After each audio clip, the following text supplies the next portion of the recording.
Bismillahirrahmanirrahim. Assalamu alaikum. Today our topic of discussion is female internal genital parts. Today we will discuss the anatomy or structure of these internal parts. Female genital parts consist of primary sex organs, secondary sex organs and accessory sex organs. I want to describe these organs in written form. Primary sex organs. Primary sex organ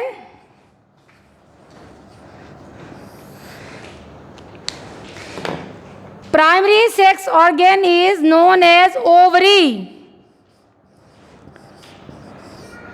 In females, primary sex organ is ovary, but in males, testis is primary sex organ. We call it primary as gametes. Primary sex cells are produced in the primary sex organs. In ovary, ovum is a gamete. Ovum is produced in the ovary. That's why it is known as primary sex organ.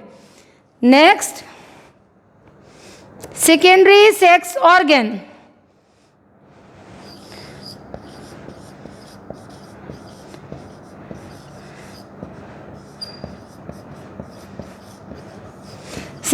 In secondary sex organs include uterus,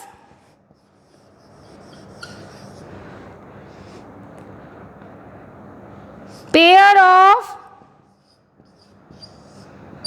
oviducts, also known as fallopian tubes.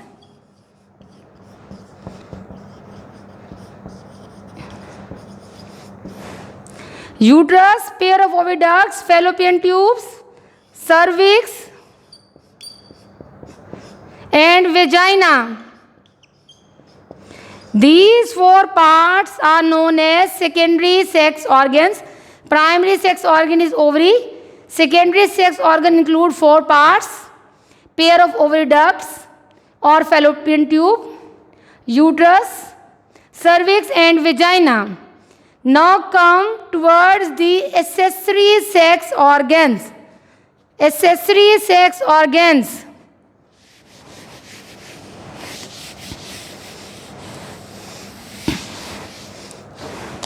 Accessory sex organs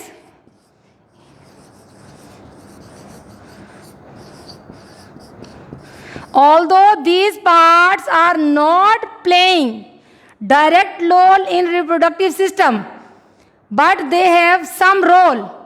Accessory sex organs include external genitalia,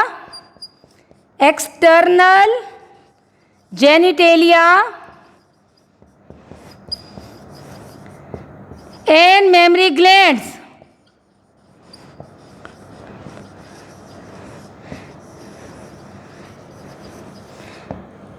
External genitalia and mammary glands are accessory sex organs. Mammary glands play important role in emotional bonding between mother and newborn baby. Due to the odor of the mammary glands, milk is produced and baby feeds that milk. Clear? We have studied three parts: primary sex organs, secondary sex organs and accessory sex organs. Now, we will discuss the detail of each of these parts one by one. I have drawn a diagram. With the help of this diagram, I will demonstrate you each part. First of all, I want to label these parts. This first part is known as ovary. Ovary. Both sides, one ovary is here and one ovary is here.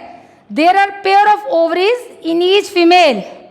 Number first, primary sex organ, ovary, pair of ovaries. In each ovary, here thousands of eggs are produced. In each ovary, both sides, thousands of eggs are produced, but each ovary functions on alternate basis.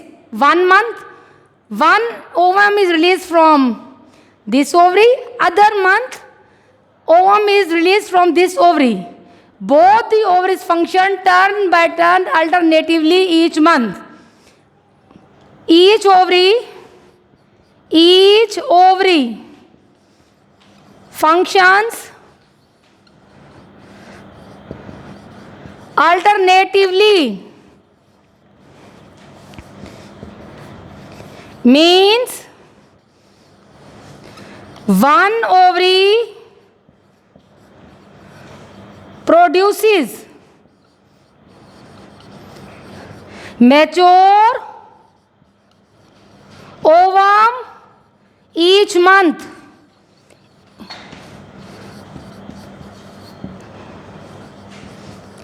Not both the ovaries simultaneously produce ovum during the same month. Clear? One ovary works 1 month and the other month the other ovary functions and releases mature ovum. These eggs becomes mature at the age of puberty in girls. Clear? These ovaries, pair of ovaries are attached to the uterus. This part is known as uterus. I will let you explain it later. By a ligaments, by some structure which is known as ligament. I will later tell you the name of this ligament. Now we have discussed the ovary. Come towards the other structure. Secondary sex organs. Now first structure is pair of fallopian tubes.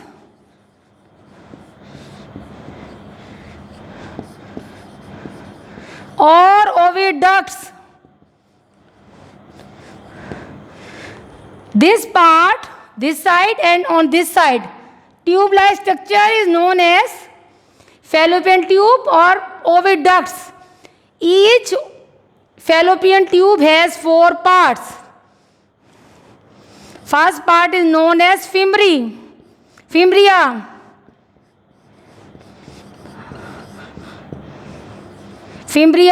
Next portion is known as infundibulum.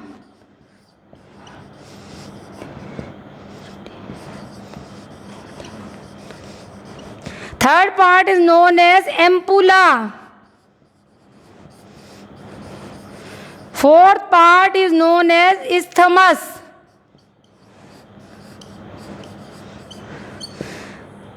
These are the parts of the ovary. Parts of the fallopian tubes. This ovary is attached to the another structure which is known as fallopian tube. Here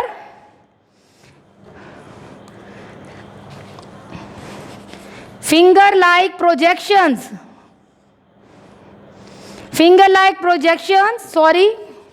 Wrong diagram I have drawn.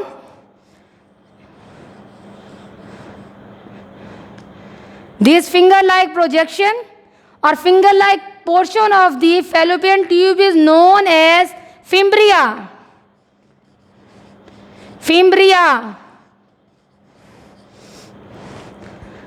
When ovary releases ovum or mature egg, ovary releases mature ovum.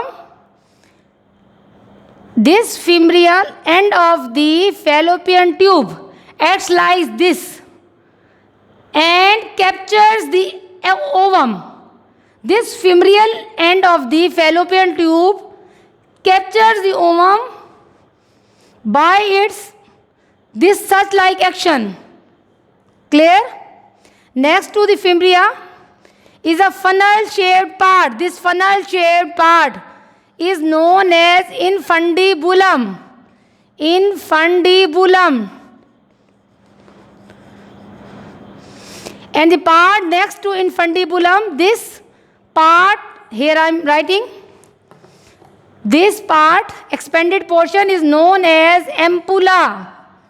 Ampulla. And next to the ampulla is isthmus. Fallopian tube has 4 parts. This finger-like projection or finger-like part, which acts like this to capture the ovum, is known as fimbria. Next to the fimbria is ampulla. Next to the fimbria is infundibulum. This funnel-shaped part is known as infundibulum. Next to the infundibulum is ampulla. And the last part is isthmus. After that isthmus, other part of the uterus starts. Now, in the fallopian tubes, inside the fallopian tubes, columnary ciliated epithelium is present. Columnary ciliated cells are present, which have cilia-like action that help in the movement of the egg. In the portion between ampulla and isthmus, here in this side, mature egg or ovum waits for the sperm to meet for the fertilization, and fertilization takes place at a site between ampulla and isthmus at this point.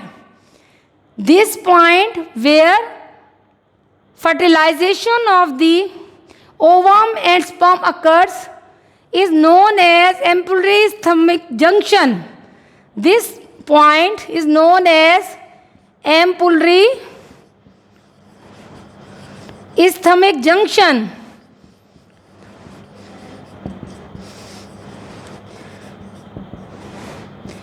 Here the fertilization of the ovum and sperm takes place.